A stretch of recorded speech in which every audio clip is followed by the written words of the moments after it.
Hello everyone, you are very warm welcome to our channel Love Scandals. और guys, आज मैं आपके साथ हार्टलेस प्रिंस का नेक्स्ट पार्ट लेके आई हूं। चलिए उसे शुरू करते हैं।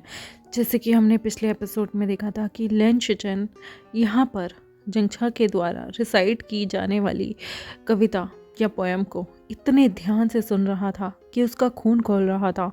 वो अनाउंसमेंट कराता है कि सम्राट पधार रहे हैं, और यह अनाउंसमेंट होते ही जैसे सांसें ही रुक गई हों, क्योंकि सम्राट अपनी अनाउंसमेंट बाद में कराता है। पहले वो अंदर आंगन में पधार चुका था, और जंगछा तो अपनी ही पोएम को रिसाइट करने में इतना ज़्यादा बिजी था कि जैसे ही वह अपने सामने खुद सम्राट को देखता है, उसकी धड़कनें रुक गई थी। ये क्या हो गया? उसने तो सोचा ही नहीं था कि सम्राट सचमुच में उससे मिलने आ जाएगा, लेकिन उसकी आंखों के सामने साक्षात वो अल्फा खड़ा था जिससे कुछ ही महीनों के अंदर उसकी शादी होने वाली है।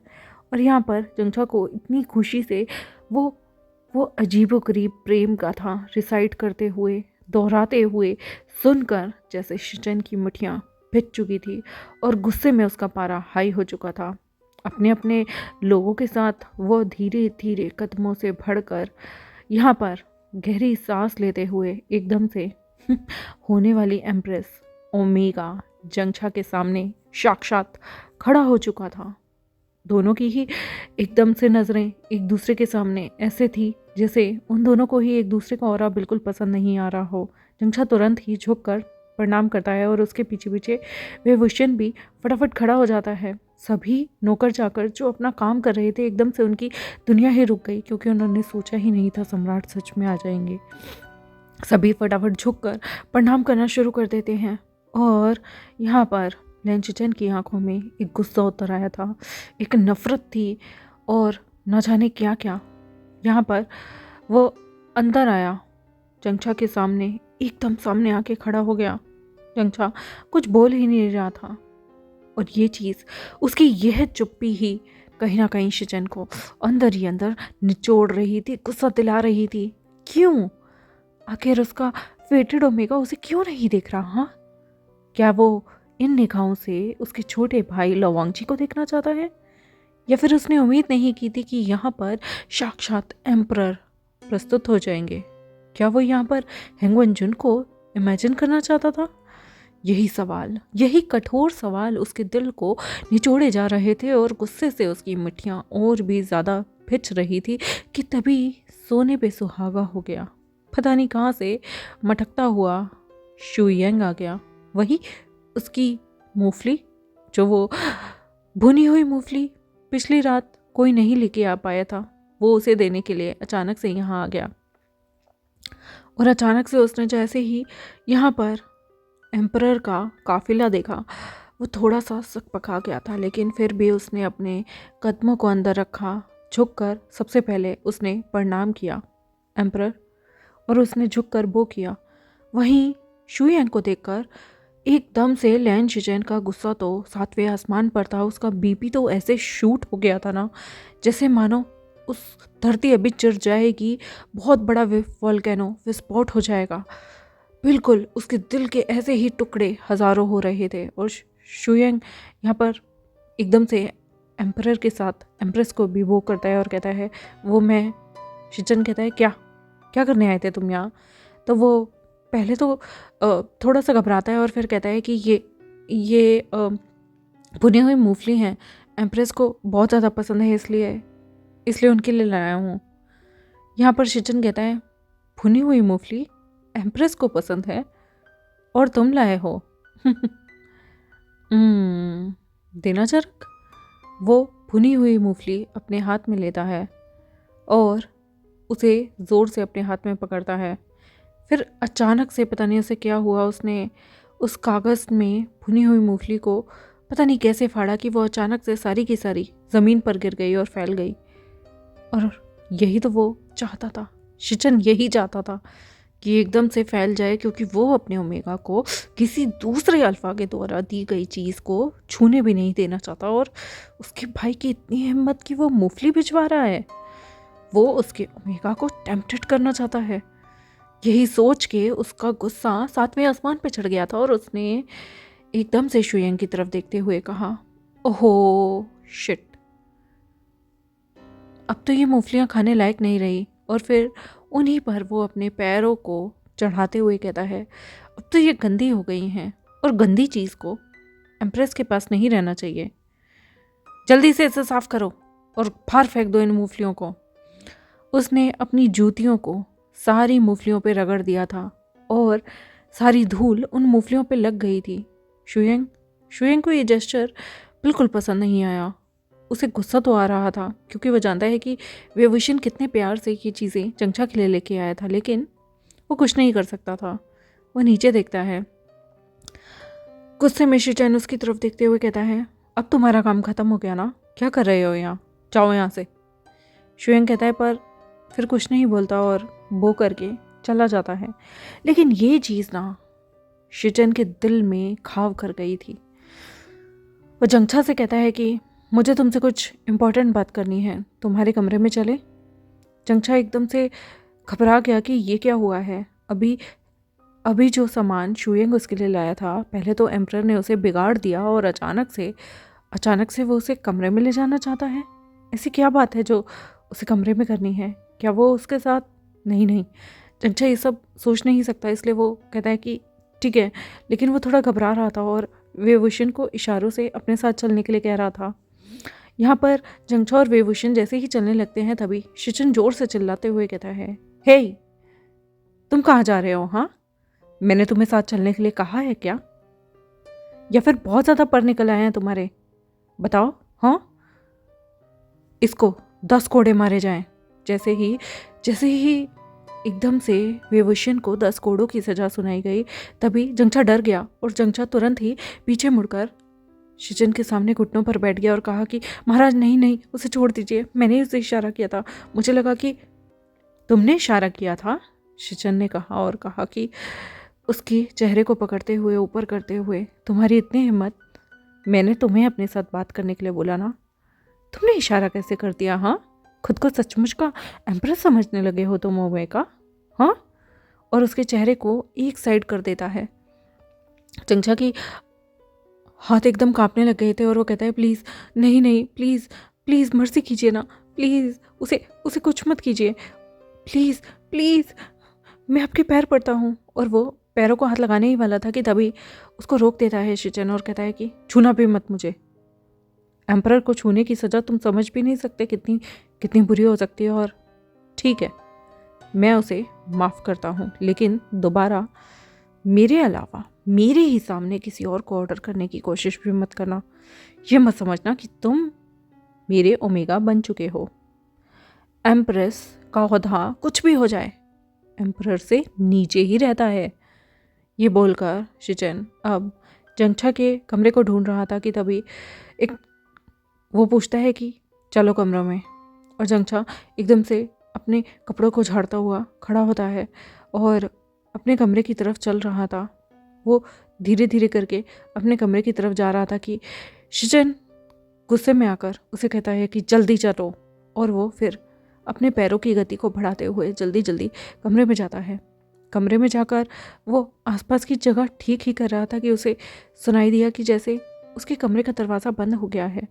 वहीं उसके हाथ ठंडे पड़ गए, उसका पूरा शरीर ठंडा पड़ गया और जंगछा को लगा कि आखिर ऐसी क्या बात है कि उन्हें एक कमरे में बंद होकर बात करनी पड़ेगी।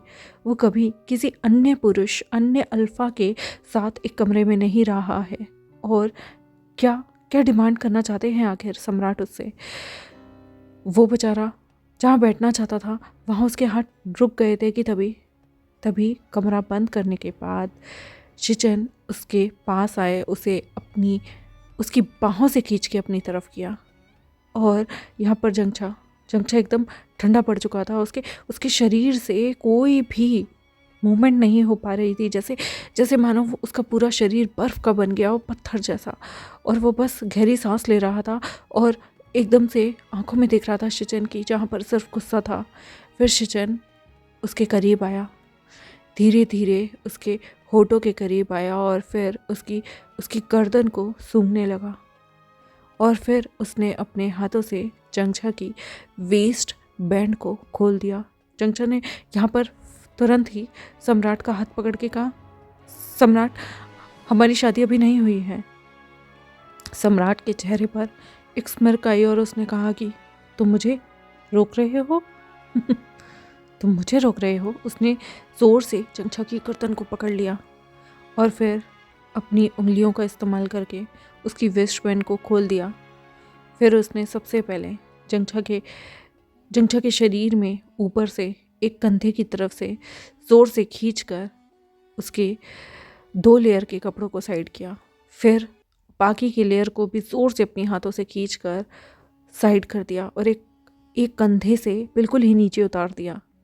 जंगछा की आधा शोल्डर उसके सामने बिल्कुल बेयर था, बिल्कुल नेकेड था और वो उसे देखने लगा। फिर उसके पास आकर उसे अपनी नाक से सूंघने लगा कि कहीं जंगछा की बॉडी में से उसके भाई की खुशबू तो नहीं आ रही ना, या फिर किसी दूसरे अल्फा की। लेकिन उसे अपने ओमेगा के फेरोमोन्स के अलावा कुछ भी नहीं मिलता। और फिर जंगछा की गर्दन को टाइट पकड़ते हुए कहता है कि हेंगनजुन से तुम्हारा क्या रिश्ता है? जंगछा एकदम सांस भी नहीं ले पा रहा था और वो हाथ मार के उसके हाथ को पीछे करने की कोशिश कर रहा होता है। उसकी आंखों से आंसू आते हैं क्योंकि शिचन ने इस वक्त अपनी मर्यादा को भूलकर उसके साथ कुछ अजीब सा करने की कोशिश की। यहाँ पर वो अपने हाथ को छोड़ता है और कहता है बताओ मुझे। उसके चेहरे को अपने चेहरे से एकदम नज़दीक लाकर, उसके होठों को अपने होठों से बिल्कुल नज़दीक लाकर कहता है, उसकी आंखों में आंखें डालकर, बताओ मुझे हेंगनजुन से तुम्हारा क्या रिश्ता है? जंगछा की आंखों से आंसू टपकना शुरू हो जाते हैं और वो कहता है कि कुछ भी नहीं है जैसा आप सोच रहे हैं, कुछ भी नहीं है। तभी शिचन यहाँ पर उसकी गर्दन के पास आता है, उसे सूंघता है और उसे अपनी बाहों में खींच कर कहता है, सच सच बताओ कि उसने तुम्हें कभी छुआ है? यहाँ जंगछा की आंखों से आंसू आ रहे थे और वो सम्राट को पीछे करने की कोशिश करता है और कहता है कि नहीं, उसने ऐसा कुछ भी नहीं किया। सम्राट प्लीज़। यहाँ पर अपने ओमेगा, फेटेड ओमेगा को इतना करीब देखकर शिचन तुरंत ही उसके आउटर रोब्स को नीचे खिसका देता है और ज़मीन पर फेंक देता है और उसे अपनी बाहों में पकड़ते हुए कहता है कि बताओ मुझे, और ज़ोर से उसके बालों को खींचकर उसके चेहरे को अपनी तरफ लाकर कहता है कि अगर तुमने हेंगुनजुन के साथ कुछ भी किया, अपनी रात गुजारी या अपने जिस्म को उसे दे दिया, तो याद रखना मैं तुम्हें जिंदा जला दूंगा और तुम्हारे पूरे परिवार को भी। जो चीज़ मेरी है उस पर किसी दूसरे अल्फा का हक नहीं हो सकता। तुम मेरे फेटेड ओमेगा हो, समझ में आई तुम्हें? और वो जोर से उसके बाल खींचता है। जंगछा की आंखों से आंसू टप टप टप गिरते रहते हैं और वो कहता है कि ऐसा कुछ भी नहीं है, आप आखिर ऐसा क्यों सोच रहे हैं? मुझे दर्द हो रहा है, मेरे बालों को छोड़िए।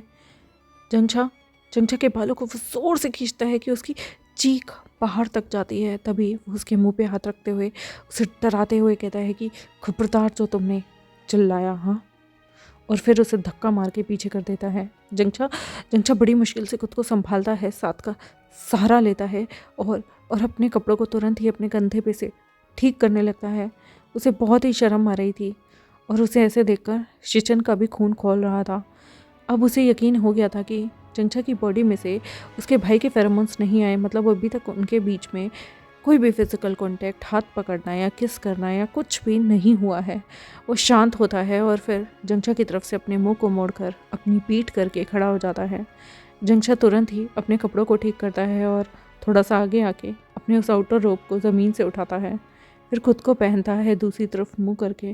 लेकिन उसकी आंखों से आंसू अभी रुक नहीं रहे थे। फिर वो अपने वेस्ट बैंड को भी अपनी कमर पे बांधता है। इतनी बर्बरता किसी अल्फा ने कभी उसके साथ ऐसी बदतमीज़ी नहीं की, और ये सम्राट होकर भी इतना ज़्यादा बदतमीज़ कैसे हो सकता है, इतना जाहिल कैसे हो सकता है कि एक ओमेगा उसके होने वाली एम्प्रेस को उसके बिना पूछे इस तरह से तार तार कर दे, इतनी बेइज्जती कर दे। खून खौल रहा था जंगछा का। उसका मन कर रहा था कि वो अपनी खंजर को शिचन के दिल के आर पार उतार दे, लेकिन वो मजबूर है। वो बस एक जगह खड़ा हुआ था। तभी शिचन उससे कहता है कि अपने करीब मेरे भाई या फिर यहाँ के किसी भी अल्फा को मत आने देना, वरना मैं तुम्हें अपने हाथों से मार डालूंगा और तुम्हारे पूरे ख़ानदान को भी। याद रखना तुम, समझ में आया तुम्हें? अगर हेंगुनजुन और तुम्हारे बीच मुझे किसी प्रकार के नाजायज़ संबंध दिखे तो तुम अपनी उल्टी गिनती शुरू कर लेना। मुझे कोई फ़र्क नहीं पड़ता कि फिर इस तख्त का क्या होगा, लेकिन तुम मेरे फेटेड ओमेगा हो और मैं तुम्हें किसी भी इंसान से शेयर नहीं कर सकता हूँ। इस बात को गांठ बांध लेना। समझ में आई तुम्हें ओमेगा? जंगछा यहाँ पर कुछ भी नहीं बोल रहा था और सिर का हिलाकर बस इतना बोलता है, क्योंकि वो डर गया था कि आखिर अभी क्या था, क्या डोमिनेंस दिखाने की कोशिश की है इस शख्स ने। इसे बिल्कुल तमीज़ नहीं। और यहाँ पर जंगछा को ऐसी कंडीशन में छोड़कर लैंशचन अपने कपड़ों को ठीक करता हुआ उस कमरे के गेट की चिटकनी को खोलकर वहाँ से बाहर निकल गया था। और उसने गहरी सांस लेते हुए सभी की तरफ घूर कर देखा, फिर उस ओमेगा की तरफ घूर कर देखा जो ज़मीन पे अभी भी झुका हुआ था, जिसे उसने 10 कोड़े मारने की सज़ा तो दी थी, लेकिन अपनी एम्प्रेस के कहने पे वो सज़ा माफ़ कर दी। वो सब कुछ ऐसे ही छोड़कर गुस्से में वहाँ से निकल गया। और फिर उसकी नज़र उन कुछ मूंगफलियों के दानों पे गई और वो गुस्से में चिल्लाकर कहता है, किसने साफ़ किया है ये जगह? तभी एक नौकर आता है। वो उस नौकर को देख के कहता है, तुम्हें ढंग से साफ़ करना नहीं आता? मैंने कहा था ना, इन मूंगफलियों के दानों को बाहर फेंक दो। तुम्हें सुनाई नहीं दिया? गंदगी रखना चाहते हो तुम एम्प्रेस की जगह पर, या किसी दूसरे अल्फ़ा का गिफ्ट तुम संभाल के रखना चाहते हो एम्प्रेस के लिए? हाँ, इसको 10 कोड़े नहीं, इसको 20 कोड़े मारे जाएं। एम्प्रेस की जगह पर किसी और अल्फ़ा की कोई चीज़ नहीं आएगी। समझ में आया तुम्हें? और हेंगन जुन से दिया गया कोई भी चीज़ का इस्तेमाल अगर एम्प्रेस ने किया तो तुम सबको जान से मार दिया जाएगा। गुस्से में कहता हुआ वो आगे बढ़ गया और तुरंत ही उसके 2 बॉडीगार्ड्स ने उस ओमेगा को पकड़ा और उस ओमेगा को, जो कि चीखता चिल्ला रहा था, उसे खींचते हुए वहाँ से ले गए। वो बार बार कह रहा था, एम्परर मुझे माफ़ कर दो, मुझे माफ़ कर दो, लेकिन कोई भी आगे नहीं आ पाया। विभूषण तो खुद ही डरा हुआ था, क्योंकि अभी तो उसके 10 कोड़ों की सज़ा माफ़ हुई थी, तो वो कैसे आगे आ जाता। और बाकी लोग भी हिम्मत नहीं कर पाए, क्योंकि वो देख रहे थे कि इस वक्त उनके एम्परर का गुस्सा 7वें आसमान पर है और कोई भी उस सज़ा को अपने लिए हासिल नहीं करना चाहता था। सभी लोग डर गए थे, लेकिन उसे 2 बॉडीगार्ड ने खींचते हुए पकड़ते हुए लेकर गए आंगन में। उसे एक बेंच पे लेटाया और धड़ाधड़ उसे मारना शुरू कर दिया था। उसके हाथों को आगे की तरफ बांध दिया था ताकि वो उठ ना पाए, चिल्ला ना पाए, और उसके पैरों को भी बांध दिया था और धड़ाधड़ उसकी कमर पर, उसके पीछे इतने ज़्यादा कोड़े बरसाए गए कि वो बेचारा 20 कोड़ों में अधमरी कंडीशन में था। और उसे जब पूरे कोड़े लग गए थे उसके बाद उसे वहीं छोड़ दिया गया। बेचारे जैसे ही यहाँ पर एम्परर के सभी लोग निकल गए ना, तो उसे उसके साथ के ओमेगा फटाफट आकर खुलते हैं और उसे उसके कमरे में ले जाते हैं ताकि उनकी दवाई कर सके। वो तो बहुत टूटा हुआ था, उस ओमेगा की कोई गलती ही नहीं थी, लेकिन एम्परर ने उसे इतनी बुरी पनिशमेंट दी। विभूषण भी बहुत ज़्यादा डर गया था। विभूषण यहाँ पर खड़ा हुआ और तुरंत ही भागकर जंगछा की तरफ आया, क्योंकि जंगछा अभी तक कमरे से बाहर नहीं आया था। तो वो जैसे ही जंगछा के पास गया तो उसने देखा कि जंगछा अपने घुटनों पर बैठा हुआ अपने शरीर को ज़ोर से पकड़कर रो रहा है। विभूषण डर गया और उसने कहा, जंगछा क्या हुआ है तुम्हें? हाँ, क्या हुआ है? जंगछा ने उसके गले से लगकर बहुत ज़ोर ज़ोर से रोना शुरू किया। उसने मेरे कपड़े खोल दिए, उसने मेरे कपड़े तक खोल दिए, उसने मेरी वेस्ट बैंड खोली और मेरा आउटर रोप भी गिरा दिया।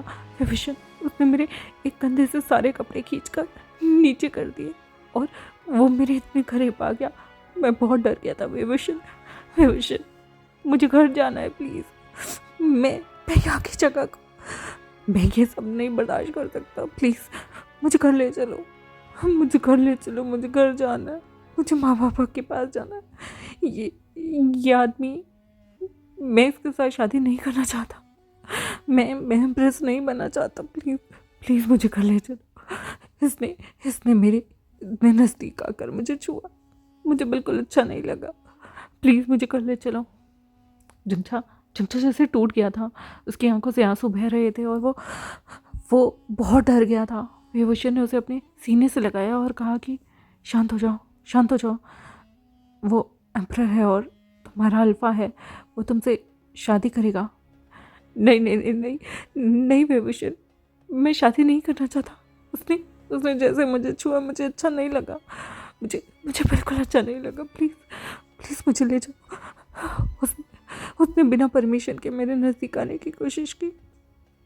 मुझे ऐसा लगा कि वो मेरे साथ ज़बरदस्ती करने वाला है। प्लीज़ मुझे यहाँ से ले जाओ। मुझे एम्परर की एम्प्रेस नहीं बनना। प्लीज़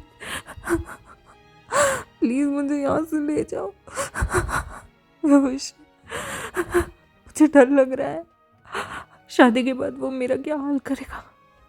जंगचा इतना ज़्यादा डर गया था कि उसके पूरे हाथ काँप रहे थे और वो घबरा गया था। विभूषण भी उसको ऐसे टूटा हुआ देखकर बहुत ज़्यादा घबरा जाता है और उसे अपने सीनों से लगाकर उसे शांत कराने की कोशिश करता है। उसकी आंखों से भी आंसू छलक गए थे कि अगर एम्परर अभी ऐसा व्यवहार कर रहा है तो शादी के बाद जंगचा के साथ क्या व्यवहार होगा। वो खुद ये सोच सोच कर डर रहा था।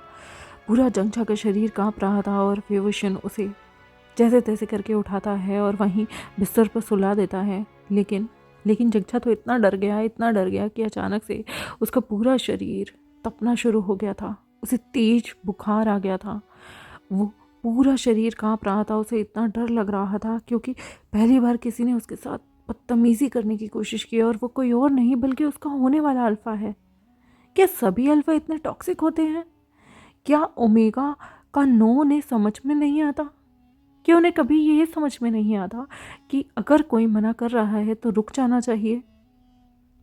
जंगचा की ये हालत देखकर तो विभूषण की भी आंखों से आंसू आ गए थे कि अगर अभी से ये हालत है तो आगे चलकर क्या होगा। क्या वो अपने दोस्त को इसी तरह से मरते हुए देखेगा? क्या उसे इस बारे में किसी से मदद लेनी चाहिए? हैंगुनचुन, क्या हैंगुनचुन एम्परर को ऐसा करने से रोक सकते हैं? उसके मन में यही सारे ख्यालात आ रहे थे और वो यहाँ पर जंगचा को बार बार शांत कराने की कोशिश करता है, लेकिन वो बस रोए जा रहा था और उसका शरीर भी तपना शुरू हो चुका था। डर की वजह से, घबराहट से उसका दिल एकदम बैठा जा रहा था, पूरा शरीर। देखते ही देखते अगले 2 घंटों में उसे 104 डिग्री बुखार चढ़ गया था। वो इतना डर गया था, इतना खौफ बैठ गया था उसके मन में। और वहीं शिचन को इतना गुस्सा आ रहा था कि यहाँ पर उसे ऐसा लगता है कि हैंगुनचुन ने एम्प्रेस के लिए मूंगफली भेजने की कोशिश की है, इसलिए वह सीधा यहाँ से गुर्राता हुआ अपने भाई के पैलेस के कोर्टयार्ड में पहुँचा। जैसे ही अनाउंसमेंट हुई कि उसके भाई के कोर्टयार्ड में एम्परर आए हैं, ये सुनकर थोड़ा सा लवांगची भी सकपका सा गया था क्योंकि उसने कभी नहीं सोचा था कि उसके आंगन में उसका भाई आएगा। ऐसा तो पिछले कई वर्षों में नहीं हुआ और आज उसका भाई उसके आंगन में पधारा है तो ज़रूर मैटर गर्म होने वाला है। लवांगची यहाँ पर एक लेटर लिख रहा था पर उसने अपनी लेटर लिखना नहीं छोड़ा। वो बिल्कुल थिक फेस के साथ यहाँ पर लेटर लिख रहा था क्योंकि उसने यहाँ पर मुलाकात के लिए प्राइम मिनिस्टर लैन चिरन को भी बुलाया हुआ था, जो कि उसके अंकल लगते हैं रिश्ते में, क्योंकि वो उनसे बहुत सारी बातें करना चाहता था, बहुत सारे विषयों पर डिबेट करना चाहता था। और बस वो यहाँ पर अपने अंकल के आने का ही इंतज़ार कर रहा था कि अचानक से उसके भाई के आने की अनाउंसमेंट उसे थोड़ा सा अचंभित कर देती है, क्योंकि उसने यहाँ पर एक अनइनवाइटेड गेस्ट को उम्मीद नहीं रखी थी कि ऐसा कुछ होगा। पर जैसे जैसे उसका भाई गुस्से में गुर्राता हुआ उसके दरवाजे की तरफ आ गया था, यहाँ पर लवांगची भी समझ गया था कि कुछ तो मैटर हुआ है, क्योंकि उसे ये पता ही नहीं था कि क्या गॉसिप चल रही है पूरे महल में, क्या क्या लोग बोल रहे हैं उसके और जंगचा के बारे में, जबकि उसके मन में जंगचा के लिए एक रत्ती भर भी जगह नहीं है। थोड़ी ही देर में लैन शिचन और लवांगची एक दूसरे के सामने थे। लवांगची यहाँ पर लेटर लिख रहा था, लेकिन जैसे ही वो अपने भाई को देखता है तो उसके फेरोमोन से समझ जाता है कि ये बहुत ज़्यादा गुस्से में है। वो उसकी तरफ देखकर कहता है, सम्राट, आप यहाँ क्या कर रहे हैं? तभी यहाँ पर एकदम से शिचन गुस्से में आगे बढ़ते हुए लवांगची के पास आता है और कहता है, तुम ये जानना चाहते हो मैं क्या कर रहा हूँ? वो लवांगची के रोब को कस के पकड़ता हुआ उसे अपने हाथों से ऊपर उठाता है। लवांगची को भी गुस्सा आ गया था। उसने तुरंत ही ब्रश अपने हाथों से फेंका और शिचन के हाथों को पकड़ा और तुरंत ही वहाँ खड़ा हुआ और अपने भाई की आंखों में आंखें डालकर गुस्से से देखने लगा। शिचन भी उसे गुस्से से देखने लगा और उसे जोर से झंझोड़ता हुआ बोला कि मेरे ओमेगा से दूर रहना। क्या रिश्ता है तुम्हारा आखिर? हाँ, तुम उससे रिझाना चाहते हो? चंचा से दूर रहना। लवांगची को समझ ही नहीं आया कि ये क्या हुआ है। उसके भाई ने पहली बार जिंदगी में उसके कॉलर को हाथ लगाया और वो भी जंगछा के लिए। उसका तो जंगछा से कोई लेना देना ही नहीं है। वो अपने भाई से अपने कॉलर पे से हाथ हटाता है, उसे धक्का मार के पीछे कर देता है। शिजन को ये चीज़ बिल्कुल अच्छी नहीं लगी। वो सम्राट है, उसका भाई उसे धक्का मार रहा है कि तभी वो गुस्से में आकर फिर से अपने भाई के रोब पकड़ लेते हैं और इस बार गुस्से में आकर यहाँ पर शिचन के रोब को भी, उसकी कॉलर को भी जोर से लवांगची भी पकड़ लेता है और कहता है कि क्या बकवास कर रहे हो तुम? मैंने तुम्हें क्या किया है? क्या इल्ज़ाम लगा रहे हो तुम? तुम्हें पता भी है तुम कितना बेबुनियाद और कितना घटिया इल्ज़ाम लगा रहे हो मुझ पे? यहाँ पर गुस्से में उसकी आंखों में आंखें डालकर शिचन कहता है कि बेबुनियाद? आखिर तुम मेरे ओमेगा को गिफ्ट भेजते रहते हो, उसके कोर्टयार्ड में उसकी पसंद की जलेबी लेकर जाते हो, उसके लिए मूंगफलियाँ भिजवाते हो। तुम्हें क्या लगता है मुझे नहीं समझ में आ रहा? तुम उसको अपने बिस्तर पर रोना चाहते हो? तुम्हें क्या लगता है मैं तुम्हें बता दूँ लवांगची, वो मेरा फेटेड ओमेगा है और अगर तुम उसके करीब गए तो मैं तुम्हें और उसे दोनों को मार डालूंगा। पहली बार शिचन की आंखों में ये जुनून देखकर लवांगची भी हैरान था और लवांगची ने अपने भाई को फिर से धक्का दिया और कहा कि आपने मुझे क्या समझा हुआ है? हाँ, आप मुझे गिरा हुआ समझते हैं? आखिर मैं आपके ओमेगा पे लाइन क्यों मारूंगा? क्या मुझे ओमेगाओं की कमी है जो मुझे अब सम्रागी पे लाइन मारने की ज़रूरत पड़ेगी? अगर मैं उसे अपने लिए चाहता तो वो आज मेरे बिस्तर पे होता, पर मैंने कभी उसे उस निगाह से नहीं देखा। तभी गुस्से में शिचन आगे बढ़ते हुए कहते हैं, क्या कहा तुमने? और वो लवांगची को ज़ोर से मुक्का मारना चाहते थे, लेकिन लवांगची साइड हो जाता है। तभी वो गुस्से में आकर लवांगची की तरफ पास में ही पड़ी हुई चीज़ फेंक के मारते हैं, लेकिन लवांगची तब भी साइड हो गया था और उसे नहीं लगा, क्योंकि अगर वो इंक पोर्ट उसे लग जाता तो उसे गहरी चोट आ सकती थी। तभी शिचन यहाँ पर गुस्से में आकर अपनी तलवार निकाल लेते हैं और लवांगची की गर्दन की तरफ लेके जाते हैं कि लवांगची ने भी अपनी बिचन को खोल दिया था और दोनों भाई इस वक्त एक दूसरे को घूर कर देख रहे थे। शिचन की तलवार का वार वांगची की बिचन ने रोका हुआ था कि तभी शिचन बार बार उस पर हमला करने लगते हैं और पूरे कमरे में उससे लड़ाई करने लगते हैं और गुस्से में कहते हैं कि अगर तुम जंगछा के करीब भी आए ना तो मुझसे बुरा कोई नहीं होगा। लवांगची यहाँ पर बहुत ही ज़्यादा गुस्से में आ जाता है और अपनी तलवार से अपने भाई की गर्दन पर बिल्कुल पास में एकदम वार करते हुए उसकी तलवार को नीचे गिराकर उसे चिल्लाते हुए कहता है कि आपका दिमाग ख़राब हो गया है, आपका ओमेगा मेरे लिए कभी भी उस नज़र से देखने लायक नहीं है। आप पागल हो गए हैं कि आप गद्दी की चाह में भूल गए हैं मैं आपका छोटा भाई हूँ और मैं आपके ओमेगा पर कैसे नज़र रख सकता हूँ? आप पागल हो गए हैं क्या? आप मेरे बड़े भाई हैं और वो इस पूरी दुनिया में होने वाले 50% पृथ्वी की जनता की एम्प्रेस है, उसे मैं गंदी निगाह से कैसे देख सकता हूँ? क्या आप में इतना भी भरोसा नहीं रहा मुझे लेकर? तभी शिचन कहता है कि नहीं, मुझे तुम पर बिल्कुल भरोसा नहीं है और मुझे किसी अल्फा पे भरोसा नहीं है। मेरा ओमेगा सिर्फ मेरा है और अगर उसे कोई और हासिल करेगा तो मैं शांत नहीं बैठूंगा। तभी वो अपनी तलवार नीचे से उठाता है और फिर से लवांगची के ऊपर वार करना शुरू कर देता है। लवांगची यहाँ पर अटैक को रोक ही रहा था। वो अपने भाई पर वार करके उसे कैसे भी करके उसे लहूलुहान नहीं करना चाहता था। वो नहीं चाहता था कि उनके बीच की लड़ाई यहाँ से बाहर जाए। वो कुछ भी कर जैसे तैसे अपने भाई के सिर्फ अटैक्स को रोकता है, क्योंकि पहली बार शिचन की आंखों में आग थी, एग्रेशन था, गुस्सा था और उसने अपनी तलवार लवांगची के खिलाफ उठाई थी।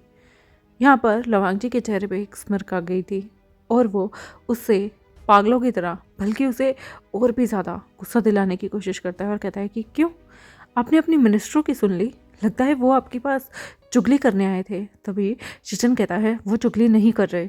यहाँ पर वो वार करते करते बार बार कहता है कि यहाँ पर हर इंसान के मुंह पर यही है कि तुम मेरे ओमेगा को अपनी तरफ खींचने की कोशिश कर रहे हो। लवांगची यहाँ पर फिर से मुस्कुराता है और उसकी मुस्कुराहट गुस्से वाली थी, लेकिन शिचन को ऐसा लगता है जैसे वो उसका मजाक उड़ा रहा हो। शिचन यहाँ पर फिर से अपनी तलवार से वार करता है। लवांगजी मुस्कुराकर उसके वॉर को 1 सेकंड में चाहे तो ख़त्म कर सकता है, शिचन की गर्दन पर तलवार रखकर उसे यहीं ख़त्म कर सकता है, लेकिन नहीं, आज अपने भाई को असली अल्फा रूप में देखकर उसे मज़ा आ रहा था कि तभी शिचन यहाँ पर लड़ाई करते रहते हैं और अभी भी वो बाज नहीं आ रहे थे। उन्होंने लवांगजी के कमरे के सारी जगह को तहस नहस कर दिया था, बर्बाद कर दिया था, लेकिन लवांगजी अब भी मुस्कुरा रहा था, जो देखकर उनके दिल में ऐसी चीज़ उठ रही थी कि अचानक से कमरे का दरवाज़ा खुलता है और एक शख्स यहाँ पर आ जाता है। दोनों की तलवारें एक दूसरे के सामने थी, एक दूसरे की गर्दन पर थी और लवांगजी ने यहाँ पर जानबूझकर मुस्कुराते हुए लैन शिचेन को अपने ऊपर वार करने का मौका दिया था। लेकिन ये चीज़ एक इंसान को बिल्कुल पसंद नहीं आती और यहाँ पर शिचेन जानबूझकर अपनी तलवार की नोक को लवांगजी की गर्दन की तरफ लेकर उसको घायल करने की कोशिश करने ही वाला था कि इतनी ज़ोर का थप्पड़ उसके गाल पे आता है। वो तो हैरान रह गया।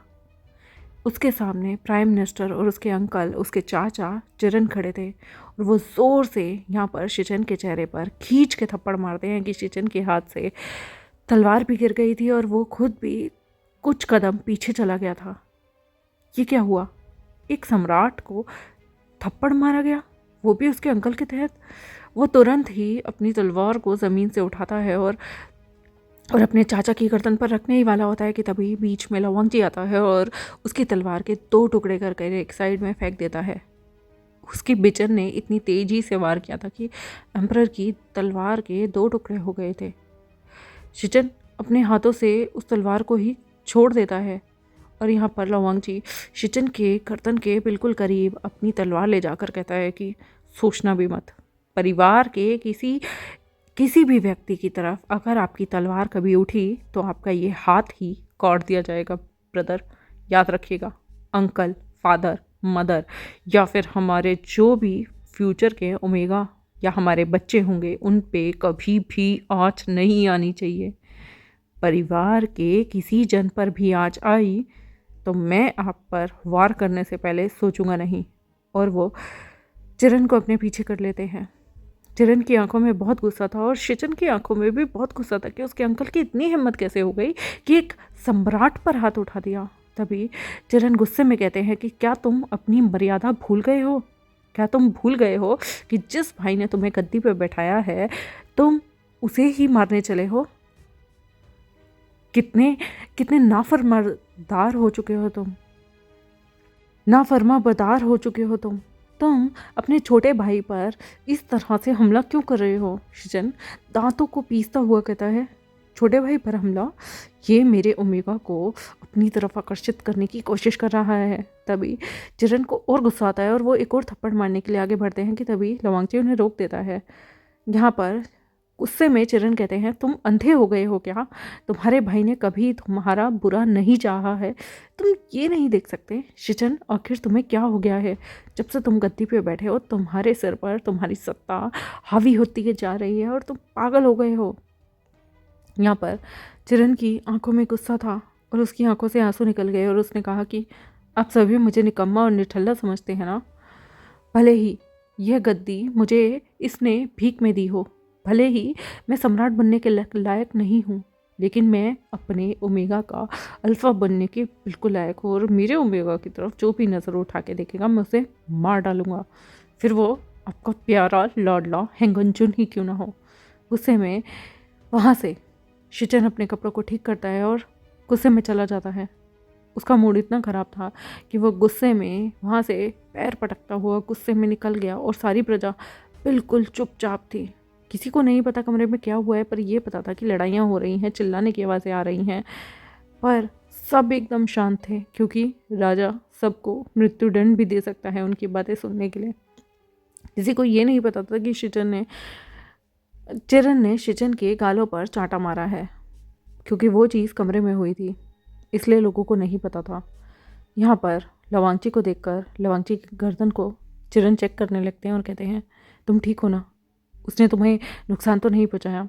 लवांगची यहाँ पर चिरन का हाथ पकड़कर मुस्कुराते हुए कहता है, नहीं अंकल, उसने मुझे कोई नुकसान नहीं पहुँचाया और आप चिंता मत कीजिए।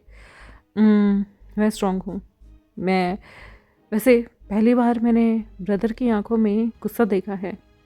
ओमेगा के लिए से ही पहली बार उन्हें गुस्सा आया और उन्होंने अपनी तलवार मुझ पर उठाने की कोशिश की है। तभी चिरन कहता है कि माफ़ कर दो उसे, बेवकूफ़ है वो, तुम जानते हो ना वो किन लोगों से इन्फ्लुएंस हो रखा है।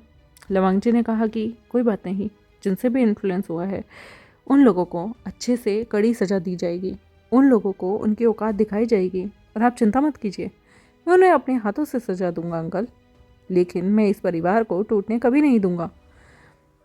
गहरी सांस लेते हुए यहाँ पर चिरन कहता है कि लवंगजी, पता नहीं क्या हो गया है उसे, वो हमेशा ही तुमसे लड़ने कम्पीट करने की कोशिश करता रहता है, और अगर तुम किसी चीज़ में बढ़िया हो तो वो भी बढ़िया बन सकता है, लेकिन पता नहीं क्यों वो दूसरों की बातों में आता रहता है।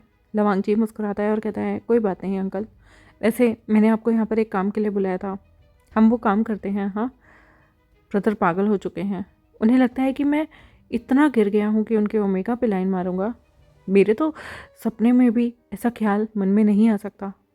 चरण उसके हाथों को अपने हाथों में लेते हुए कहते हैं कि मैं जानता हूँ, मैं तुम्हें समझता हूँ मेरे पुत्र, तुम ऐसे नहीं हो। तुम्हारा चाचा होने के नाते मैं तुम्हें बचपन से देखता आया हूँ, तुम कितने प्रतिभाशाली थे, तुम कितने ज़्यादा हर चीज़ में अच्छे थे, और तुम्हारी प्रशंसा होने पर वो हमेशा से ही चिढ़ता आया है। लेकिन वो इतना बेवकूफ़ कैसे हो सकता है कि उसे लगता है कि तुम उससे उसका ओमेगा छीन लोगे। तुमने उससे उसकी गद्दी नहीं छीनी तो ओमेगा कैसे छीन सकते हो। बड़े ही डिसअपॉइंट होते हुए चरण और लवांगची बैठ जाते हैं। लवांगची यहाँ पर उन्हें कहता है कि कोई बात नहीं, आप काम कीजिए। जिन लोगों ने शिजन को यानी कि भाई को भड़काने की कोशिश की है उनको तो मैं कोर्ट के अंदर देख ही लूँगा। यहाँ से शिजन गुस्से में तिल मिलाते हुए अपने कमरे में गए और अपने कमरे में बहुत सारा तोड़फोड़ करना शुरू कर चुके थे, और तोड़फोड़ करने के बाद वो गुस्से में आकर अपनी कुर्सी पे बैठ गया था। उसे बहुत गुस्सा आ रहा था, बहुत ज़्यादा, और वो फिर शीशे की तरफ अपने गालों पर हाथ लगाता है और उसकी आंखों से आंसू टपक गए थे। उसे बहुत गुस्सा आ रहा था, बहुत ज़्यादा गुस्सा, और वो मन में सोचता है कि मेरी ओमेगा को कोई मुझसे नहीं छीन सकता, वो सिर्फ मेरा है और उसकी हर चीज़ पे, उसके जिस्म पे, उसकी रूह पर सिर्फ मेरा हक है। लवांगची, तुम मुझसे कुछ भी छीन सकते हो, कुछ भी ले सकते हो, लेकिन तुम मुझसे मेरा ओमेगा नहीं ले सकते। और यहाँ पर वो गुस्से में उस मिरर को ही तोड़ देता है। यहाँ पर लवांगची काफ़ी देर तक चिरन को शांत करता है, समझाता है कि कोई बात नहीं, जो भी हुआ वो ऐसे ही था, और वो यहाँ पर शिचन के लिए एक नई तलवार बनने के लिए भी शुयंग को बोल देता है। शुयंग यहाँ पर शिचन की पुरानी वाली तलवार ले गया था। चिरन दोनों भाइयों की लड़ाइयों से काफ़ी ज़्यादा खफा हो गए थे, और धीरे धीरे कदमों को चलाते हुए वह वापस अपने घर की तरफ जाते हैं सारा काम निपटाने के बाद। और उसके बाद वो एक पैलेस में आए जो कि काफ़ी ठंडा था, अंधेरे से भरा हुआ था। उनका पैलेस बागियों की तरह बहुत शानदार आलीशान नहीं था, चकमकाता भी नहीं था, बहुत खाली खाली था, ठंडा सा बिल्कुल, जहाँ पर ज़रूरत की ही चीज़ें थी। वो उस पैलेस में आते हैं, अपने अपने गार्ड्स को कुछ देर उन्हें डिस्टर्ब ना करने की बात करते हैं और दरवाज़ा बंद करके सीधा अंदर चले गए थे। वो अंदर जाते हैं, अपने अपने बिस्तर पर गहरी सांस लेते हैं और उसके बाद जाकर बैठे। फिर उन्होंने एकदम से अपनी अलमारी की तरफ देखा। वो उस अलमारी की तरफ बढ़े, उस अलमारी में से एक जगह से, एक बड़ी सी पोथी में से कुछ सामान निकाल कर बिस्तर पर लाए, और फिर उस पोथी को खोलने के बाद वो उसमें कुछ ढूंढ रहे थे, कुछ ऐसा जो उन्हें बेचैन कर रहा था। और तभी उनके सामने एक तस्वीर आई, एक धुंधली सी, एक पुरानी सी पेंटिंग। उस पेंटिंग में वह एक ओमेगा की तरफ देखते हुए मुस्कुराकर बोलते हैं कि आज आज मैंने तुम्हारे पुत्र पर हाथ उठाया, मुझे माफ़ कर दो। मैं मैं इतना कायर हूँ कि मैं तुम्हें दुनिया के सामने अपना ही नहीं पाया, और तुम्हें खोने के बाद तुम्हारे पुत्र पर भी आज हाथ उठा दिया। वो वो हाथ उठाने वाला था लवांगची पर, और आज मैंने तुम्हारे पुत्र पर ही हाथ उठा दिया। मैं क्या करूँ? हाँ, मुझे समझ में नहीं आ रहा कि मैं कैसे तुम्हें समझाऊं कि आज क्या होने वाला था। अनर्थ अनर्थ कर देता तुम्हारा पुत्र आज। काश काश उस वक्त मैंने तुम्हें अपने दिल की बात बता दी होती, मैंने बता दिया होता मैं तुमसे कितना प्यार करता हूँ, और मैं तुम्हें अपना लेता तो आज ये सब नहीं देखना पड़ता। तुम्हारे पुत्र को इस तरह से देखकर मुझे बहुत दर्द होता है, बहुत टूटता हूँ मैं, और मैं आज दिन तक तुम्हें भूल नहीं पाया। मैं तुमसे बहुत प्यार करता हूँ और मरते दम तक करता रहूँगा। तुमसे जुदा होना ही मेरी सज़ा है। मैंने तुम्हें छोड़ा क्यों? मैंने तुम्हें अपनाया क्यों नहीं? काश काश हम दोनों एक जगह जाकर रह पाते, हमारा भी एक परिवार होता, हमारे भी बहुत सारे बच्चे होते, और हम कितने खुश होते ना। लेकिन आज जब मैं तुम्हें ऐसे देख रहा हूँ, मुझे बहुत दर्द हो रहा है। तुम्हारे बेटे पे हाथ उठाकर मेरा दिल टूट रहा था, पर वो ना समझ क्यों है वो ना समझ। हाँ, काश तुम मेरे पास होती, मेरी बाहों में होती, मैं तुमसे प्यार करता, मैं तुम्हारे सीने पे सिर रख कर रो सकता। तुमने मेरा इंतज़ार क्यों नहीं किया? हाँ, तुम जानती हो ना मैं कितना प्यार करता हूँ तुमसे। मैं आज भी नहीं भूला जब हम पहली बार मिले थे, और वो यादें, वो सब मुझे झंझोड़ती हैं। जब भी मैं किसी को एक कपल के रूप में देखता हूँ, मुझे तुम बहुत याद आती हो। तुम बहुत याद आती हो। मेरा चेहरा मुरझा गया, मेरे घर में कोई रोशनी नहीं है, मेरा घर एकदम मटमैला हो गया, एकदम अजीब सा हो गया। यही अजीब सी पुरानी सब यादें हैं, और मैं तुम्हें बहुत याद करता हूँ।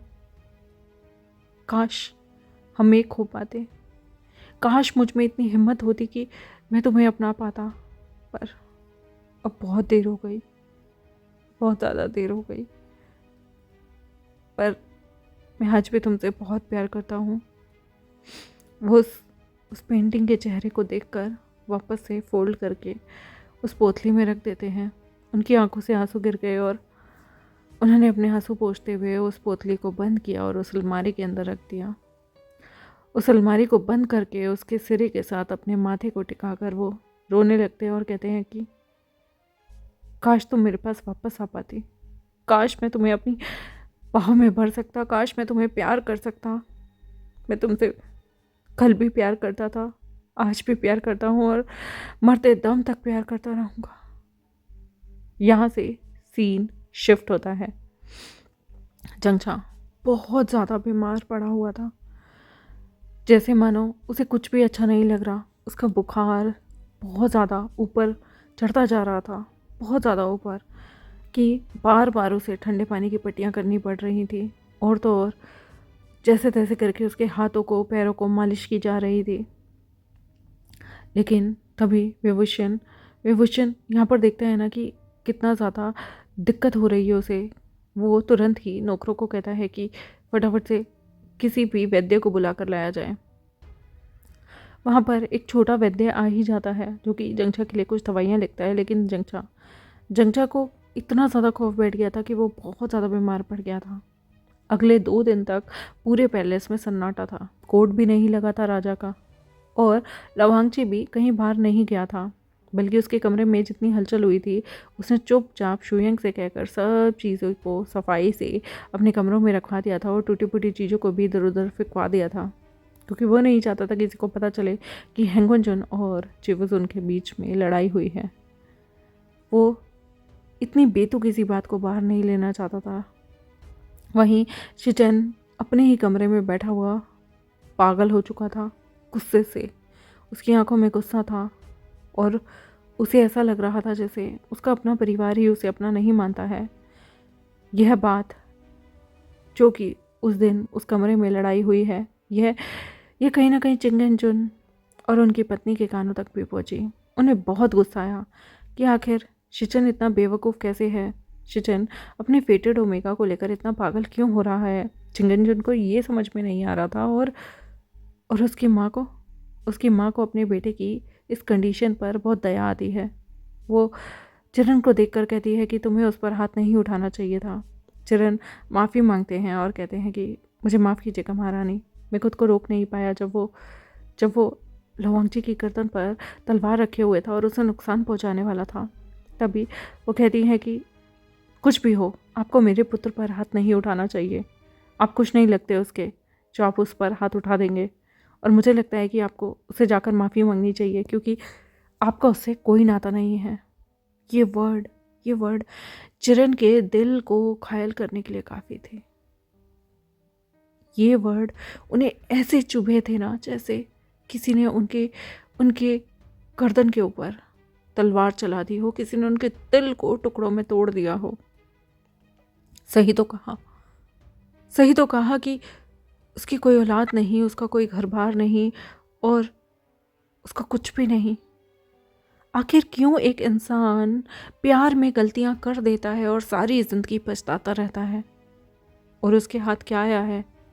पछतावा, अपने प्यार को खोने का, अपने प्यार से दूर होने का, अपने प्यार को एक बार गले से ना लगा पाने का अफसोस, वो दुख उसकी आंखों में हमेशा रह जाता है और वो सिर नीचे करके उस जगह से चला गया। कुछ नहीं बोल पाया वो पूर्व सम्राज्ञी के आगे, कुछ नहीं बोल पाया वो, कुछ भी नहीं। उसका भाई यहाँ पर उसे दुखी भरी नज़रों से देखता है और कहता है कि तुम्हें ये शब्द, ये कटु वचन मेरे भाई के लिए इस्तेमाल नहीं करने चाहिए थे। वो पीछे मुड़कर कहती हैं, तुम्हारा भाई? जिस इंसान में अपने प्यार को अपनाने का हौसला नहीं, उस इंसान को शुक्र करो प्रधानमंत्री की, हमारे इतने बड़े स्टेट के प्रधानमंत्री की ओहदा मैंने दे दिया है। वरना यहाँ पर चिंगनजुन कहते हैं कि भूल जाओ पुरानी बातों को, क्यों लेकर बैठ जाती हो तुम उन पुरानी बातों को। और वैसे भी जो होना था वो हो गया, अब भूल जाओ उन सब चीज़ों को। यहाँ पर कटीली मुस्कान के साथ चिंगनजुन को देखते हुए उनकी पत्नी कहती है कि आप भूल सकते हैं उन चीज़ों को, मैं नहीं भूल सकती। मैं भुलाना चाहूँ भी तो। खैर छोड़िए, और बताइए आज की रात खाने में क्या खाना चाहेंगे आप? चिंगनजुन यहाँ पर उनके पास आते हैं, उनके माथे से खुद के माथे को लगाते हैं और कहते हैं कि जो तुम बनाना चाहो, तुम जानती हो ना मैं तुमसे कितना प्यार करता हूँ। वो मुस्कुराते हुए कहती हैं कि आप भी जानते हैं ना मैं आपसे कितना प्यार करती हूँ, मैं आपसे बहुत ज़्यादा प्यार करती हूँ। वो ऐसे कहते हुए उनके सीने पर सिर रखती हैं। चिंगनजुन मुस्कुराते हैं, उनके नटखट से क्राउन एरिया के सिर के किस करते हैं और फिर वो अपनी रानी को देखते हैं, फिर उसके होठों को देखते हैं और फिर कहते हैं कि वैसे मैं सोच रहा हूँ कि अभी मैं ज़्यादा बुढ़ा नहीं हुआ हूँ, हम तीसरा बच्चा भी कर सकते हैं। यहाँ पर रानी उनके हाथ पे मारते हुए कहती हैं कि चुप कीजिए आप देख नहीं रहे, अब हम रिटायर तक हो गए हैं और आप चाहते हैं कि हम एक बच्चा करें। ये उम्र तो हमें दादी दादा बनने की है और आप चाहते हैं कि हम बच्चा करें। लोग बाग क्या कहेंगे कि घोड़ी बुढ़ी हो गई पर लगाम नहीं जा रही। यहाँ पर वो कहते हैं कि नहीं तुम कहाँ बुढ़ी हो, अभी भी तुम 3-4 बच्चे तो कर ही सकती हो। यहाँ पर वो उनके हाथ पे हाथ मारते हुए हंसने लगती हैं। लेकिन विभूषण जो कि बहुत ज़्यादा डर गया था, जैसे तैसे दवाइयाँ दे दे के जंगछा का बुखार जाता है। जंगछा 2 दिन से कमरों से बाहर भी नहीं गया था। 2 दिन बीतने के बाद वो बेचारा पहली बार अपने कमरे से बाहर जाता है और अपने आप को गर्म पानी में डुबाकर स्नान लेता है। उसने अपने शरीर से वो सारी महक को हटाने की कोशिश की जो कि उसे सम्राट के पास से आ रही थी। उसके अल्फा फेरोमोन्स को अपने शरीर से रगड़ रगड़ के हटा दिया और फिर कपड़े पहनकर एकदम सख्त होकर वो आज पढ़ाई करने बैठ गया था। हालांकि उसे पढ़ने का बिल्कुल मन नहीं था, लेकिन वो अपनी जिम्मेदारियों से भागना नहीं चाहता। वो एक भगोड़ा ओमेगा नहीं है। यहाँ पर वेवशन उसको ऐसे देखकर उसका मन टूट रहा था। उसके बाद वो सोच रहा था कि क्या उसे इस हरकत के लिए हेंगुनचुन को इन्फॉर्म करना चाहिए, पर अभी नहीं। पहले जंगचा ठीक हो जाए, फिर वो हेंगुनचुन को बताएगा कि आखिर क्या बदतमीज़ी करने की कोशिश की है। यहाँ पर वो गहरी सांस लेता है और जंगचा को रिकवर होने में मदद करता है। एक हफ्ता ऐसे ही बीत गया। एक हफ्ते बाद कोर्ट होता है, जहाँ पर सारे के सारे लोग आए हुए थे। सभी लोग वहाँ पर एक एक करके जगह पर खड़े हो गए थे, क्योंकि आज लोग काफ़ी चहचहा रहे थे, क्योंकि वो यहाँ पर शिचन को भड़काना चाहते थे। वो शिचन को यहाँ पर चल रहे रूमर्स के बारे में बताना चाहते थे कि कैसे लोग बाग के मन में शंका आ रही है। तभी जिन गुआंगशान सामने आता है और कहता है कि सम्राट, मैं आपसे कुछ कहना चाहता हूँ। मैं चाहता हूँ कि जिसको आप सम्राज्ञी बना रहे हैं उस ओमेगा को आप बर्खास्त कर दीजिए, क्योंकि मैंने सुना है कि रूमर्स उड़ रहे हैं। तभी अचानक से लाओ वांगची यहाँ पर अपने राइट हैंड और लेफ्ट हैंड के साथ बिना कोई अनाउंसमेंट किए अंदर आता है और कहता है, कौन से रूमर्स की बात कर रहे हैं आप मिनिस्टर, फिनेंस मिनिस्टर? जिन गुआंगशान, मैं भी तो सुनो ज़रा, कौन से रूमर्स हैं ऐसे? एकदम से जिन गुआंगशान का चेहरा पीला पड़ जाता है। उसने तो सोचा ही नहीं था कि लवांग जी आज कोर्ट में आ जाएगा। वो तो यहाँ पर भड़काने की पूरी साजिश करके आया था, और तभी उसका साथ देने वाले जितने भी मिनिस्टर थे वो भी एकदम से डर गए। यहाँ पर वो कहता है कि मैंने सुना है कि मेरे खिलाफ अफवाहें उड़ाई जा रही हैं कि मेरा सम्राज्ञी से संबंध है। क्या किसी को शर्म नहीं आती? मैं अपने बड़े भाई के ओमेगा पर लाइन क्यों मारूंगा? मेरे लिए वो मेरे माँ या फिर बहन समान होगा। वो ओमेगा मेरे लिए सिर्फ बड़े जैसी इज्जत रखेगा। जैसी इज्जत मैं अपनी माँ की करता हूँ, वैसी इज्जत उस ओमेगा की करूँगा। फिर भी इस तरह की घटिया घिनौनी अफवाह किसने फैलाई है?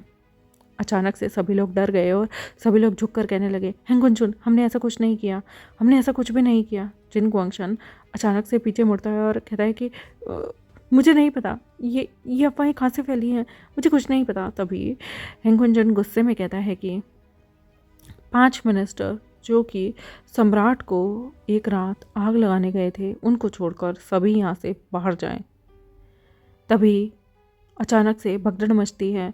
इवन वो 5 भी पूरी तरह से डर गए थे। घुटनों पर बैठकर हेंगुनजुन के सामने माफ़ी मांग रहे थे, लेकिन सारे कोर्ट के मिनिस्टर उस कमरे से बाहर चले गए। और तभी लवांगची ने शुयंग को इशारा किया और कहा कि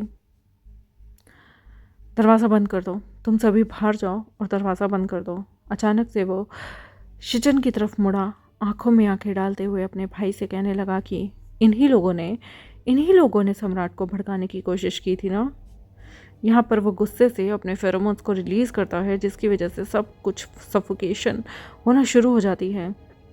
शिचन को भी सफोकेशन हो रही थी और वो लवांगची की तरफ देखता है। वो और भी ज़्यादा अपने फेरोमोन्स को बढ़ाना शुरू कर देता है लवांगची, और सबको सफोकेट करना शुरू कर देता है। सभी खांसते हैं, उसे दरख्वास्त लगाते हैं, ज़मीन पर लेट जाते हैं। शिचन की भी हालत कुछ बढ़िया नहीं थी, वो भी खांस रहा था, क्योंकि उसने भी लवांगची को एक्यूज़ करने की कोशिश की थी। इसलिए लवांगची फिर अपने फेरोमोन्स को रोकता है और कहता है कि सब कुछ बेबुनियाद है। जिन गुआंगशान की तरफ देखकर तीखी नज़रों से वो कहता है कि आपने ये रूमर्स कहाँ से सुने?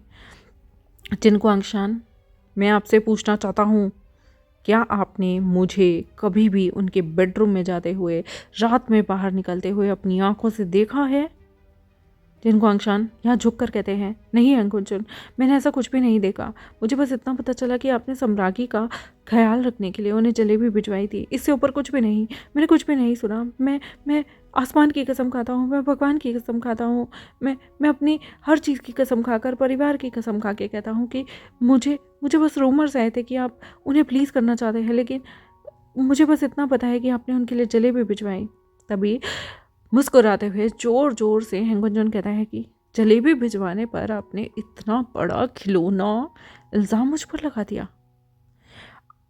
क्या आपको पता है कि उस ओमेगा को अपने भाई के लिए मैंने चुना था, और जिस ओमेगा को मैंने अपने भाई के लिए चुन लिया, आप सोच रहे हैं कि मैं उस पर गंदी निगाह रखूँगा?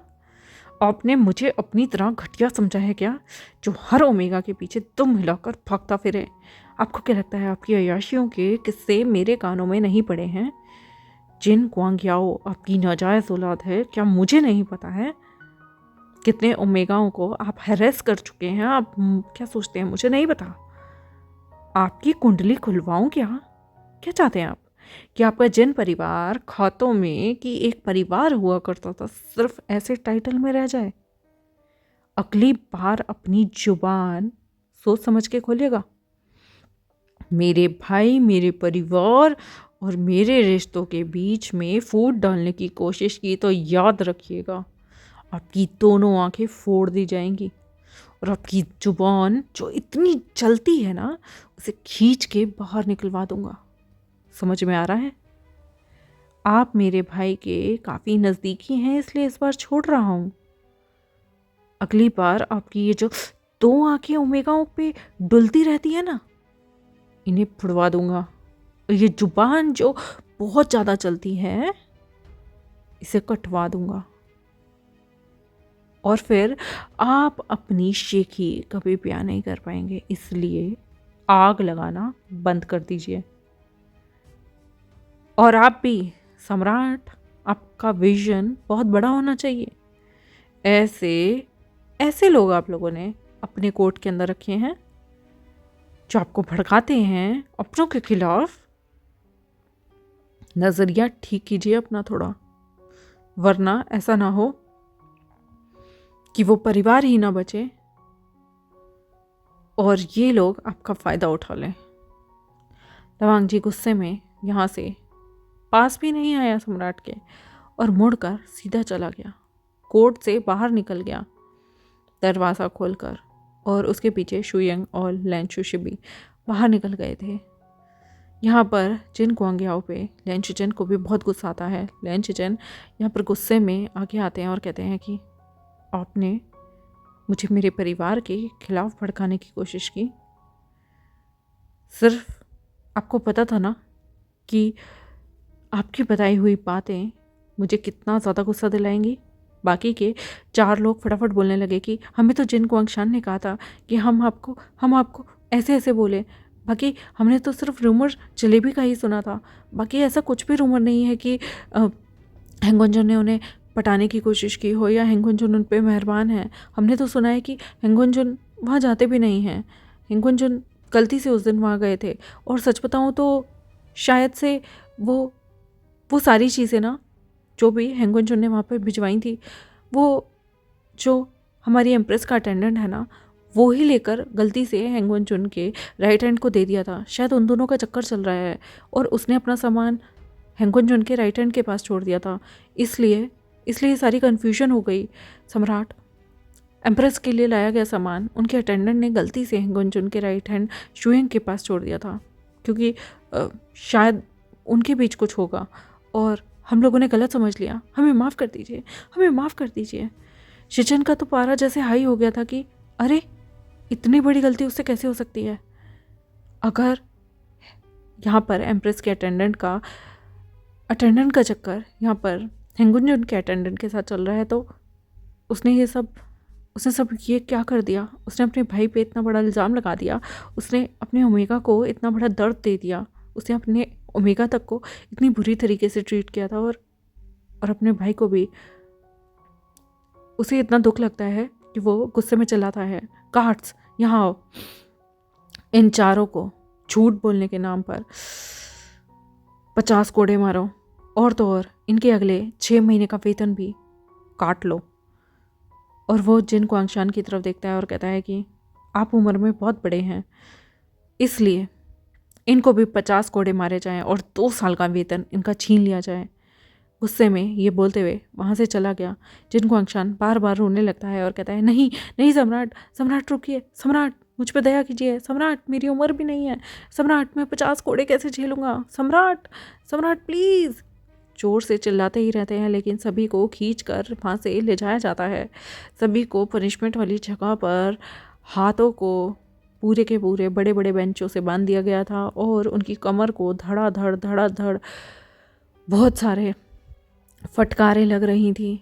और पूरे 50 कोड़े लगने के बाद, ये वाले कोड़े बाकी के कोड़ों से थोड़े नरम थे क्योंकि वो लोग कोर्ट के लोगों को ज़्यादा लहूलुहान नहीं कर सकते थे, इसलिए 50 कोड़े लगने के बाद उनकी कमर ही जैसे मानो टूट गई हो।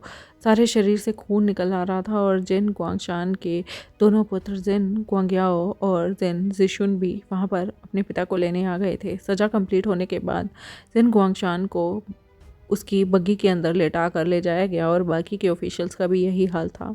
उनको इतनी ज़्यादा चोट आई थी कि वो अगले कुछ महीनों तक तो शायद बिस्तर से नहीं उठ पाएंगे। और शायद इस वक्त अगर वो बिस्तर से ना ही उठें और कान ना ही भरे राजा के तो ज़्यादा बेहतर होगा। यहाँ पर शिजन को बहुत अफसोस हो रहा था। शिजन जाकर अपने कमरे में बैठा और उसका दिल घबरा रहा था। उसने कितना बुरा व्यवहार किया है। वो अचानक से यहाँ पर अपने सभी लोगों को कहता है कि वो एम्प्रेस से मिलने जा रहा है और वो अपनी बग्गी तैयार करवा के एम्प्रेस के घर के बिल्कुल महल के बाहर आ गया था। फिर वहाँ पर अनाउंसमेंट होती है कि एम्प्रेस से मिलने के लिए यहाँ पर सम्राट आए हैं। जैसे ही अनाउंसमेंट हुई, कहीं ना कहीं जंगछा डर गया। जंगछा ने तुरंत ही विभूषण का हाथ पकड़ लिया। विभूषण भी उसे शांत कराता है। शिजन के सत्कार के लिए सभी लोग झुककर खड़े हो गए थे। शिजन अपने कदमों से चलते चलते जंगछा के कमरे में आया तो जंगछा यहाँ पर विभूषण को कड़क से पकड़ के बैठा हुआ था। दोनों ने यहाँ पर सम्राट को देखकर बो किया। सम्राट ने यहाँ पर विभूषण को कहा कि तुम यहाँ से जाओ, लेकिन जंगछा बहुत डर गया। उसने ज़ोर से उसे और कस के पकड़ लिया। तभी सम्राट ने कहा कि चिंता मत करो, मैं तुम्हारे साथ कोई बदतमीज़ी नहीं करूँगा, बल्कि मैं यहाँ पर माफ़ी मांगने आया हूँ। वो तुरंत ही जंगछा के सामने अपने घुटनों पर बैठा और झुक कर वो करने लगा। जंगछा ये देख के हैरान था और विभूषण भी। उसने झुक कर 3 बार वो किया और माफ़ी मांगी। और फिर शिजन ने जंगछा के सामने अपने सिर को झुकाकर घुटनों के बल बैठा रहा और कहा कि मुझे माफ़ कर दो, मैंने तुम्हारे साथ बर्बरता की। मैं ऐसा करना नहीं चाहता था, पर मैं तुम्हें बताना चाहता हूँ कि तुम मेरे फेटेड ओमेगा हो और मैं तुम्हें किसी और के साथ नहीं देख सकता। और जलन से और लोगों ने मेरे कान भर दिए थे, इसलिए मुझे गलतफहमी हो गई और मैंने तुम पर गुस्सा उतारा। विभूषण बड़ी मुश्किल से करेज लेता है और खड़ा होकर कहता है कि आपने जो भी जंगछा एम्प्रेस के साथ किया, उसकी वजह से ये 2 दिन तक, 2 से भी ज़्यादा दिन तक बुखार में रहे और इनकी हालत भी ठीक नहीं है। इन्हें अभी भी आपको देखकर कंपन छा रही है।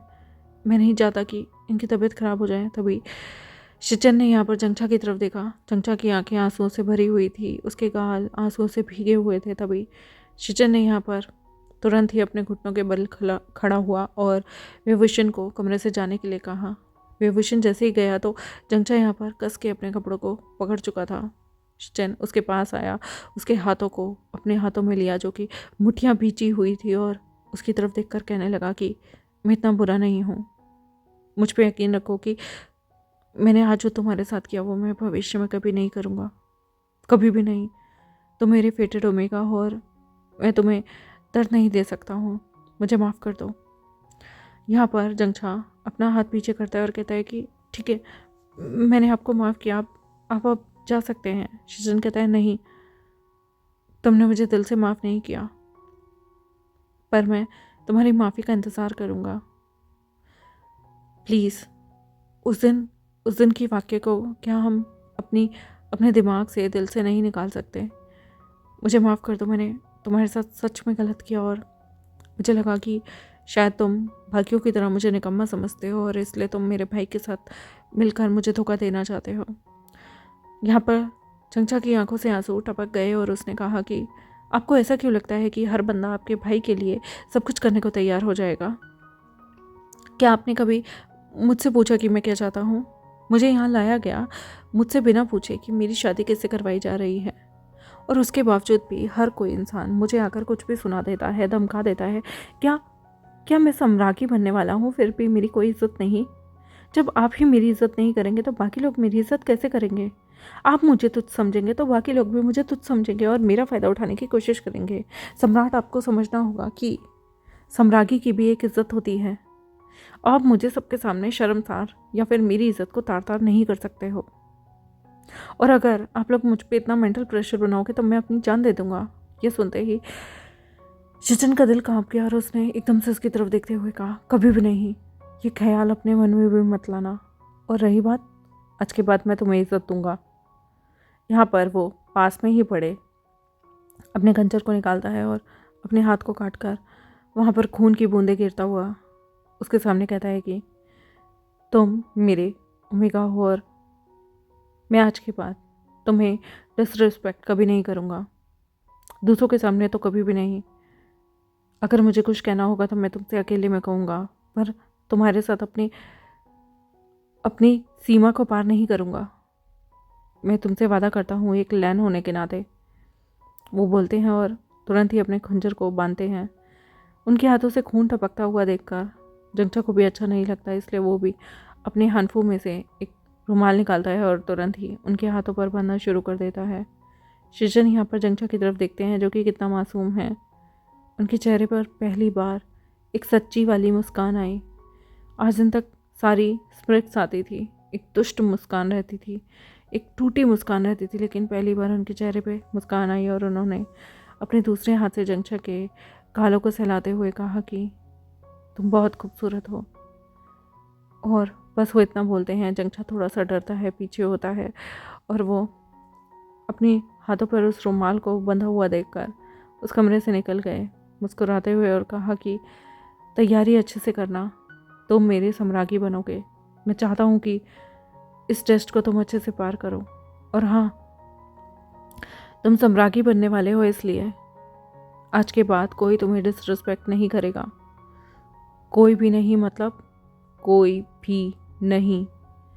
यहाँ पर ये बोलकर शिचन चला गया और पहली बार शिचन की आवाज़ में उसे सच्चाई नज़र आई, इसलिए जंगचा की आंखें, उसने अपने गालों पर से आंसू पोंछे। तुरंत ही विभूषण कमरे में आया और पूछा कि तुम ठीक हो? जंगचा ने कहा कि पता है आज क्या हुआ? सम्राट ने कहा कि आज के बाद कोई हमें डिसरिस्पेक्ट नहीं करेगा, और सम्राट ने मेरे सामने वादा किया कि वो भी मुझे डिसरिस्पेक्ट नहीं करेंगे। आज के बाद हम सिर उठाकर जी पाएंगे विभूषण, आज के बाद हम सिर उठाकर जी पाएंगे। और उन्होंने मुझे कहा कि जो उन्होंने बर्ताव मेरे साथ किया वो आज के बाद कभी नहीं करेंगे। आज के बाद मुझे सच में सम्राज्ञी बनना है। उन्होंने कहा कि वो चाहते हैं कि मैं सम्राज्ञी बनूं क्योंकि मैं उनका फेटेड ओमेगा हूँ। विभूषण, शायद यहाँ पर हमें इज्जत मिल सकती है अगर हम धैर्य रखेंगे तो। विभूषण यहाँ पर जंगचा की तरफ देखता है और कहता है बस तुम अपना एटीट्यूड कभी मत छोड़ना। लोगों के लिए हम अपना स्वाभिमान नहीं गिरा सकते। उन्होंने जो भी तुम्हारे साथ किया उसके लिए उन्हें माफ़ी मांगनी ही थी, और मैं खुश हूँ तुम्हारे लिए कि एटलीस्ट तुम्हारे अल्फा ने तुम्हारे लिए माफ़ी मांगी है। इसलिए तुम अब टेंशन मत लो, तैयारी करो सब चीज़ों की, और अगर वो तुम्हें अपना ओमेगा अपनाने के लिए तैयार है तो इससे ऊपर क्या होगा। जंगचा कहता है लेकिन मेरे दिल दिमाग से अभी भी वो बातें नहीं जा रही जो उस दिन हुई। विभूषण कहा कि सारे घाव भर जाएंगे या फिर धीरे धीरे तकलीफ होना कम हो जाएगी, इसलिए अपना सारा ध्यान आगे के कंपटीशन पे लगाओ। ये बोल तो रहा था विभूषण, लेकिन उसे डर लग रहा था कि कहीं फिर से कोई ऐसी दुर्घटना ना हो जाए जो कि जंगचा को हमेशा के लिए तोड़ के रख दें। क्या सच में शिचन अपने वादे को निभा पाएंगे? क्या लवांगजी और शिचन के बीच की दूरियां कम हो पाएंगी? और चिरन का प्यार, कैसा प्यार है ना, किससे प्यार करते हैं वो, और आखिर क्या है राज, क्या है ऐसा राज जो उन्होंने सारी ज़िंदगी अकेले बिताने की कोशिश की? आखिर क्यों ऐसा किया उन्होंने? ये सब भविष्य के चैप्टर्स में आपको जानने को मिलेगा। और तब तक के लिए मेरे चैनल को सब्सक्राइब, वीडियोस को लाइक, बेल आइकन को प्रेस कर दें। और जिसको भी ये कहानी दिलचस्प लगती है कि आखिर ये इतने टॉक्सिक क्यों हैं, तो वो मेरे साथ आगे जुड़ के रह सकते हैं। जिन्हें कहानी बोरिंग लगती है, मैं उन्हें यही कहूँगी कि हेट्रेड बिना दिए आप छोड़ सकते हैं, क्योंकि ये कहानी स्लो बर्न है। ये कहानी स्लोली चलेगी और स्लोली ही ये आगे बढ़ पाएगी। तो आई होप गाइस आपको ये कहानी पसंद आए। तब तक मिलते हैं आपसे नेक्स्ट चैप्टर में, तब तक के लिए बाय बाय। और हाँ, कमेंट सेक्शन में दिल देना बिल्कुल मत भूलिएगा, क्योंकि जब आप प्यारे प्यारे दिल देते हैं या फिर कुछ अच्छी अच्छी बातें करते हैं और अपने अपने थॉट्स को शेयर करते हैं जो कि ओरिजिनल अच्छे थॉट्स हैं, तो वहाँ मुझे बड़ा अच्छा लगता है। जैसे कि मुझे कुछ लोगों ने बताया था कि मैंने इस स्टोरी में मॉडिफिकेशन की थी, जहाँ पर लोगों ने कहा था कि जो विभूषण है और जो जंगचा है उन्हें उनकी सास का अच्छा सा प्यार मिलना चाहिए या मदरली लव उन्हें ज़रूर मिलना चाहिए। तो मैंने ये चीज़ मॉडिफाई की थी। तो अब देखते हैं आगे क्या क्या मॉडिफिकेशन के लिए मुझे सजेशन अच्छे लगेंगे, वो मैं आप लोगों के साथ ज़रूर शेयर करूँगी। Bye bye. और ये सजेशन मुझे चेतना जी ने दिया था, तो thank you so much Chetna ji.